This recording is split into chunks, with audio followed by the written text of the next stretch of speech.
ஸ்ரீமத்பரமரமுனையே நமஹ.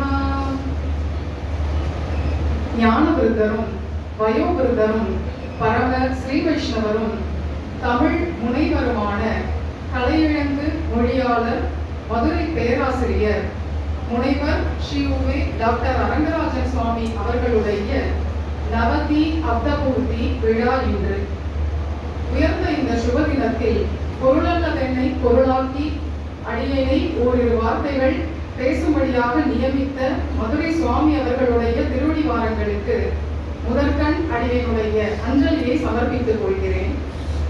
அடியன் விஷயத்தில் மிகுந்த அபிமானமுடைய மதுரை சுவாமி அவர்களுடைய குடும்பத்தாருக்கு இந்த வாய்ப்பை நல்கியதற்கு மனப்பூர்வமான நன்றிகளை சமர்ப்பித்துக் கொள்கிறேன். மரியாதைக்குரிய என் பேராசிரியர் டாக்டர் ஸ்ரீ உவே எம்.ஏ. வெங்கடகிருஷ்ணன் சுவாமி அவர்களுக்கு பிரணாமங்களை செய்து கொண்டு மற்றுமுள்ள மகனியர் அனைவருக்கும் வணக்கங்களை செய்து கொண்டு இன்று அடியேன் பேச எடுத்துக்கொண்டுள்ள விஷயம் புத்தூர் சுவாமியின் வைணவ பணிகளில் மதுரை சுவாமி அவர்களின் பங்களிப்பு. புத்தூர் வக்கீல் சுதர்சனர் ஸ்ரீ உவே எஸ். கிருஷ்ணசுவாமி ஐயங்கார் அவர்களை ஸ்ரீ வைஷ்ணவ உலகம் நன்கு அறிமுகம் தேவையில்லை. ஸ்ரீ வைஷ்ணவ உலகிற்கும் தமிழ் சமூகத்திற்கும் ஆஸ்திக சமூகத்திற்கும் ஏராளமான நூற்கொடைகளை வழங்கிய மகா உபகாரகர் புத்தூர் சுவாமி. இவருடைய ஸ்ரீ வைஷ்ணவ பணிகளில் புத்தூர் சுவாமியினுடைய ஸ்ரீ வைஷ்ணவ கைங்கரியங்கள்ல மகனியர் பலர் உறுதுணையாக இருந்துள்ளனர் என்ற போதிலும் நம்முடைய மதுரை சுவாமி அவர்களின் பங்களிப்பு அதில் மிகவும் முக்கியமானது. புத்தூர் சுவாமி தன்னுடைய ஸ்ரீ வைஷ்ணவ சுதர்சனம் பத்திரிகையில் விஷ்ணு சித்த விஜயம் என்கிற ஒரு மகா கிரந்தத்தை தொடராக எழுதி வந்தார். இந்த கிரந்தம் அவருடைய திரு தகப்பனால் ஆரம்பித்தது. புத்தூர் சுவாமி ஸ்ருதி ஸ்மிருதி இதிகாச புராணங்களை கொண்டும் மேலும் வடமொழி தென்மொழி நூல்களை கொண்டும் வைதிக கிரந்தங்களை கொண்டும் விஷ்ணு பரத்துவ ஸ்தாபனம் பண்ண வேண்டும், திருமாலை பரம்பொருள் என்று நிலைநாட்ட வேண்டும் என்னும்படியாக ஆரம்பித்த ஒரு கிரந்தம் விஷ்ணு சித்த விஜயம். இந்த விஷ்ணு சித்த விஜயத்தின் 2வது அத்தியாயம் ஸ்ரீராமாயண நிர்ணயம் என்பது. இதன் முதல் பாகத்தை காஷி ஸ்ரீனிவாசாச்சாரிய சுவாமி, சுருக்கமாக காஷி ஸ்ரீ சுவாமி என்று அறியப்படுபவர், அவர்தான் இயற்றினார். இந்த காஷி ஸ்ரீ சுவாமி பகுபாஷா பண்டிதராக இருந்தார். நல்ல சிறந்த மொழிபெயர்ப்பாளராகவும் எழுத்தாளராகவும் திகழ்ந்தார். ஆனாலும் வயது முதிர்ந்த காரணத்தினால் அவர் ஸ்ரீராமாயண நிர்ணயத்தில் ஆரண்ய காண்டம் வரையிலும் தான் அவரால் எழுத முடிந்தது. விஷ்ணு சித்த விஜயத்துல ஸ்ரீராமாயண நிர்ணயத்துல ஆரண்ய காண்டம் வரையிலும் முதல் பாகத்தை எழுதி பூர்த்தி பண்ணினார் காஷி ஸ்ரீ சுவாமி. ஸ்ரீராமாயண நிர்ணயத்தினுடைய 2ஆம் பாகத்தை நம்முடைய மதுரை சுவாமி அவர்கள் கிஷ்கிந்தா காண்டம் தொடங்கி பூர்த்தியாக எழுதி நிறைவு செய்தார். இந்த பாகத்தில் மதுரை சுவாமி அவர்களுடைய எழுத்து நடை ரொம்ப சுவாரஸ்யமா இருக்கும். ஒவ்வொரு பகுதிக்கும் ரொம்ப அழகான தமிழ்ல ஒரு தலைப்பு கொடுத்திருப்பார். ஒரு கட்டத்துக்கும் ஒரு தலைப்பு, நல்ல தமிழ் நடையில அந்த தலைப்பு இருக்கும். இடையிடையே ஆச்சாரியர்களுடைய வார்த்தைகள், வியாக்கியானங்கள், ஐதிஹ்யங்கள் இவற்றையெல்லாம் சேர்த்து சுவைபட அந்த கிரந்தத்தை சுவாமி அவர்கள் பண்ணியிருப்பார். ராமாயணம் காட்டக்கூடிய வைஷ்ணவ தர்மம் அதை விளக்கும் இடத்தில் பூர்வர்களுடைய சிஷ்டாச்சாரங்களை உதாகரித்து எழுதியிருப்பார் சுவாமி அவர்கள். உதாரணத்துக்கு, சன்னியாசி வேஷம் தரித்த ஹனுமன் ராமலட்சுமணர்களை தண்டமிடலாமா அப்படின்னு ஒரு விசாரம் பண்ணிப்பார். அதற்கு ஏராளமான பிரமாணங்களை கொண்டு வந்து கொடுப்பார். வெறுமனே நாம இன்னைக்கு நமஸ்காரம்னு எடுத்துட்டு இதை ஒரு உபன்யாசமா பண்ணிடலாம் அவ்வளவு விஷயங்களை கொட்டியிருப்பார். அதுல சன்னியாசியான துர்வாசர் அம்பரீஷனை வணங்கினார் அப்படின்னு எடுப்பார். அதுக்குள்ளேயே ஒரு கிளை விசாரம் கொண்டு போயிருக்கார். துர்வாசர் சன்னியாசியா, சாட்சாத்து துர்வாசா பகவான் அபூத்து என்று பாகவதம் நவமஸ்கந்தத்துல நமக்கு பிரமாணம் இருக்கு.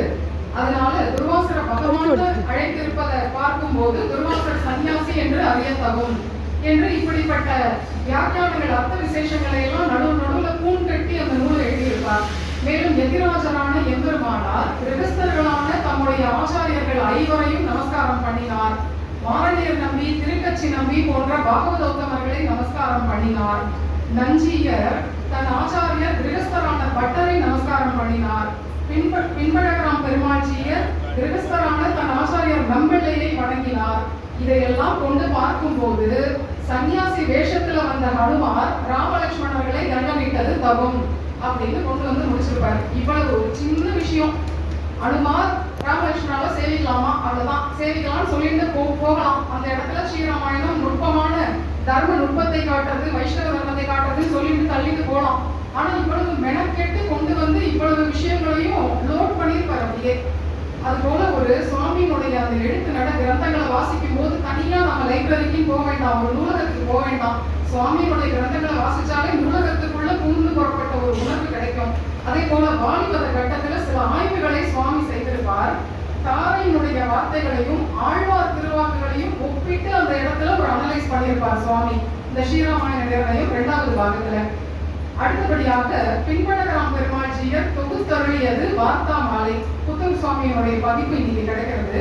அதில் எடுக்கப்பட்ட பூர்வர்களுடைய திருநாமங்கள் அதனை அகர வரிசைப்படி அட்டவணைப்படுத்தி இருப்பார் மதுரை சுவாமி அவர்கள். அந்த அடைவுல ஒருவருடைய திருநாமம் மட்டும் நம்பி அப்படின்னு இடம்பெறும். பூர்த்தியா இல்லாம வெறுமன நம்பின்னு மட்டும் வரும். ஆனா அப்படியே அதை கடந்து போயிடாம சுவாமி அங்க விட என்ன ஒரு ஸ்ரத்தையை காட்டியிருப்பாருன்னா, இது வெறும் நம்பியா இருக்க வாய்ப்பு இல்லை, நம்பி ஸ்ரீ கோவர்தனதாசர்னு இருக்கணும் அப்படின்னு தன்னுடைய ஊகத்தை காரண காரியங்களோடு வெளிப்படுத்தி இருப்பார்.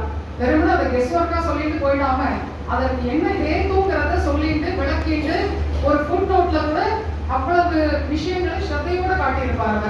பிள்ளை லோகாச்சாரியார் அருளிய அஷ்டாதச ரகசியம், அதுவும் இன்று புத்தூர் சுவாமி பதிப்பு கிடைக்கிறது. அந்த அஷ்டாதச ரகசியத்துல அதில் உள்ள ஐதிக்கியங்களில் வரக்கூடிய ஆச்சாரியர்களின் பெயர் அகராதி அதையெல்லாம் தொகுத்து அட்டவணைப்படுத்தி அந்த அடைவை அழகா தொகுத்து கொடுத்திருப்பார் சுவாமி. புத்தூர் சுவாமியுடைய சோலைமலை வழக்கு ரொம்ப பிரசித்தம். இந்த சோலைமலை வழக்குல விஷ்ணு பர்வதானாம் அதிபதினு அன்னைக்கு அப்படி போராடி இவர்கள்லாம் மீட்டார்கள். அந்த சோலைமலை வழக்குல அவருக்கு மிகவும் உற்ற துணையாக இருந்தவர் மதுரை சுவாமி அவர்கள். மேலும் அழகர் மலை அழகருக்கே அப்படின்னு கிளம்பின அந்த சீரியர் படை அப்படின்னு ஒரு கோஷ்டி அது உருவானது. அந்த சந்தர்ப்பத்துல மதுரை சுவாமி அவர்கள் சங்க தமிழ் நூல்கள்ல இருந்து திருமாலிருஞ்சோலை பிரமாணங்களாக தொகுத்து குறிப்பெடுத்து கொடுத்து புத்தூர் சுவாமிக்கு அந்த வழக்கில் வெற்றி பெற ரொம்பவும் உறுதுணையாக இருந்தார். மதுரை உபய வேதாந்த பிரகடன சபை பிரசிடென்ட் திரு வி ஸ்ரீதரன் அவர்களும் இதுல ரொம்ப ஸ்மரணீயமான ஒருவர். இப்படியெல்லாம் புத்தூர் சுவாமியினுடைய அந்த சோலைமலை வழக்கு வெற்றியடைய முக்கியமானவர்களில் நம்முடைய மதுரை சுவாமி அவர்களும் ஒருவர். சுதர்சனர் மணிவிழா மலர் அப்படின்னு வெளியிட்டார் புத்தூர் சுவாமி. அதுல மதுரை சுவாமி அவர்கள் நம்பிள்ளை நல்கும் அருளி செயல் கவிதை கோட்பாடுகள் அப்படிங்கிற தலைப்பில் 5 பக்கங்களுக்கு அருமையா ஒரு கட்டுரை வரைந்திருக்கார். அவசியம் அது இந்த இதுல இடம்பெற்றிருந்தா ரொம்ப சந்தோஷம். ரொம்ப அருமையான கட்டுரை அது. சுதர்சனர் சத்ததி பூர்த்தி மலரில் கம்பனை காத்தருளிய குணவாளர் அப்படிங்கிற தலைப்பில் ஆச்சரியமா ஒரு கட்டுரை எழுதியிருக்கார். 2004 கார்த்திகை சுவாதியில் நடைபெற்ற புத்தூர் சுவாமியினுடைய சதாபிஷேகம் அந்த வைபவத்தில் சுதர்சனரின் கம்பராமாயண விளக்க நூல்கள் அப்படிங்கிறது பற்றி உரையாற்றி இருக்கிறார் சுவாமி அவர்கள். மதுரை ராமானுஜ கூடத்துக்கு புத்தூர் சுவாமி நவதிருப்பதி ஆழ்வார்த்திருநகரை எல்லாம் சேவிச்சுட்டு திரும்ப வரும்போது மதுரை சுவாமியினுடைய திருமாளிகையில தான் தன்னுடைய பத்னியாரோட தங்குறது. புத்தூர் சுவாமி அவருடைய தேவியாரோட அங்கதான் தங்குவார்.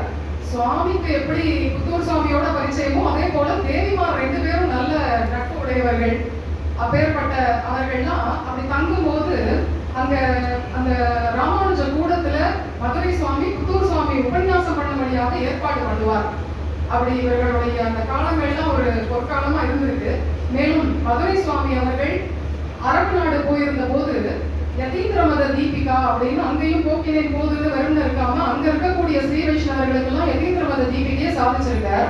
அப்போ இது போல தொழில்நுட்ப வளர்ச்சி இல்லாத காலத்திலேயே புத்தூர் சுவாமிய போன்ல அவர்களுக்கெல்லாம் ஒரு வேலிடிட்டரி மாதிரி ஒரு கன்க்ளூஷன் ஃபங்க்ஷன் மாதிரி வச்சு அவர்களுக்கெல்லாம் ஒரு 10 நிமிஷம் அர்த்தங்களை சாதிக்க சொல்லி ஒரு ஒரு கடைசியில ஒரு கெஸ்ட் லெக்சரா ஒருத்தரை கூப்பிடுறது மாதிரி புத்தூர் சுவாமிய போன்லயே அவர்களுக்கு பேச சொல்லி அனுகிரகம் பண்ண சொல்லி அனுகிரக பாஷணமாக அதை ஏற்பாடு பண்ணி ஒரு சர்டிபிகேட் அவர்களுக்கெல்லாம் விநியோகம் பண்ணி இது போல திகந்த வியாபினி பூயாத் அப்படின்னு சொல்லும்படி அரபு நாடுகள்ல போய் நம்முடைய ஸ்ரீ வைஷ்ணவத்தை பிரச்சாரம் பண்ணினவர் சுவாமி அப்படின்னா அது மிகையாகாது.